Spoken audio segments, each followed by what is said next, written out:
Hello and welcome to an interview with the Cryptid Society and ABSFest 14 2023, May 25th through 27th in Asheville, North Carolina.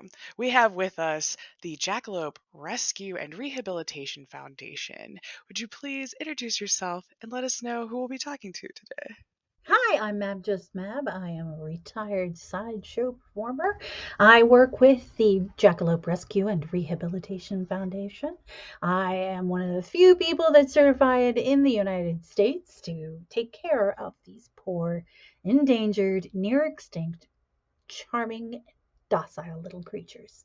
Okay, that last part was a lie. They're not docile. And we're going to get into that right now.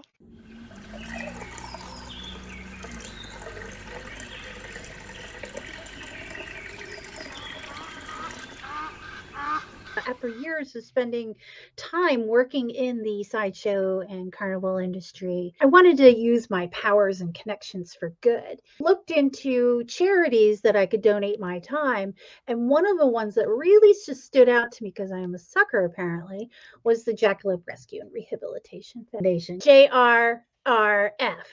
JERF. And it took a while, but I was finally approved to give hospice care to one of my little friends here. You don't know, how much longer he has, but he is such a good boy. This is Mr. Bunn. He is a senior jackalope. He was found in Germany, of all places, in the Black Forest of Germany, and believe he was attacked by dogs because he is paralyzed from the mid spine down. And he does have some limited muscle mobility on some of his front paws. But we do take care of him. And clearly, I am a sucker for broken critters.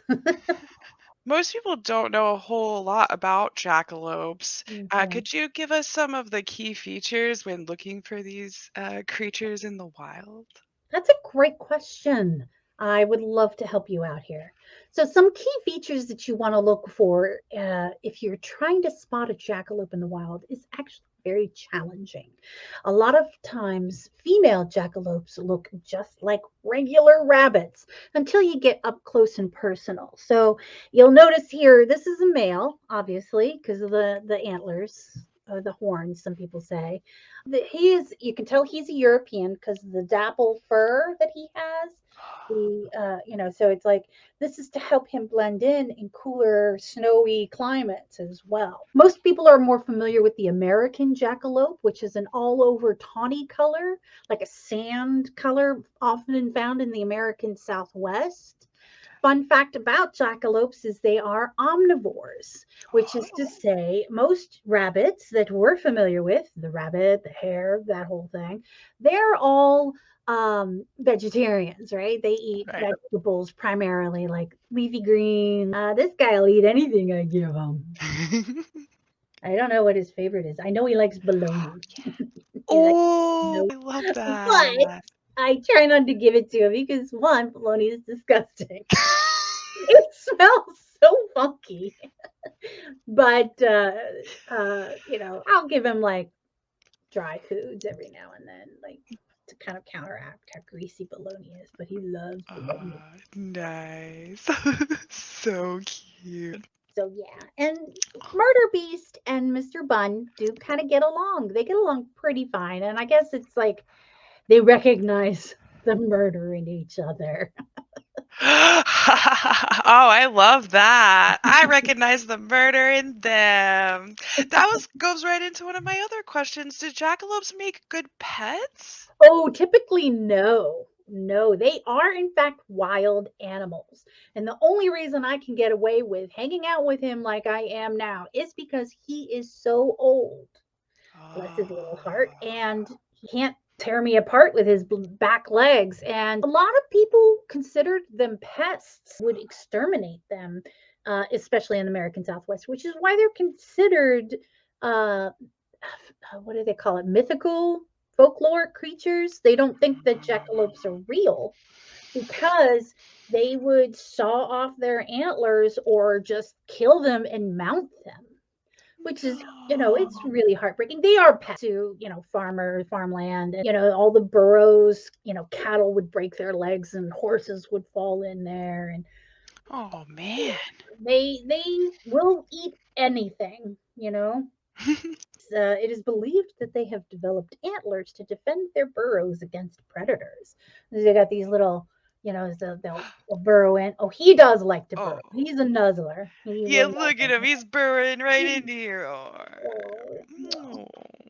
If you were to find a injured or in need jackalope Mm. in the wild, how should you approach that? How should you approach that situation? Ooh, if you do approach a jackalope, it will, if it's in pain, it will probably attack you. It can actually do a lot of damage with these antlers. It will puncture uh, anything it can get to, and Okay. especially if you're picking it up. Occasionally, he'll buck his little head, and I'll get like a poke in my neck or a poke in my cheek or whatever. But he is used to me. Yes, I know, buddy. He's used to me, and uh, yeah, if you see a jackalope or any animal that is injured in the wild, call your local animal service, but every state has one. Animal control services is another thing that people call animal control. What is your mission? Ooh, my mission is to educate people and introduce them and let them get to know about jackalopes. Jackalopes are real. I know we all think that they're mythical creatures and that they're like folklore and legends or whatever, but they are real creatures and they do need protection. They are considered pests. There are so few of them left, and the ones that are around, people really try and get rid of. Yeah. Yeah, and it is heartbreaking, and uh, they're basically extinct. We're going to do a meet and greet. I'll tell people a little bit more information about jackalopes, and if he is up for it, which a lot of times he's pretty good about it, you can even pet him a little bit, maybe. We'll see how he's feeling. All you cryptid lovers out there, did you hear that? You might get a chance to pet a jackalope. Well, thank you so much, Mab Just Mab and Mr. Bunn, for joining us in this interview for the Jackalope Rescue and Rehabilitation Foundation. You can meet Mr. Bunn and Mab Just Mab and contribute to the foundation at ABSFest May 25th through 27th in Asheville, North Carolina at the Orange Peel and the Gray Eagle. Well, thank you for joining us again, and we'll see you in May. Bye. He's such a good boy. He's such a good boy. Don't jerk your head. Don't jerk your head. You know what I'm talking about? Like, Yeah.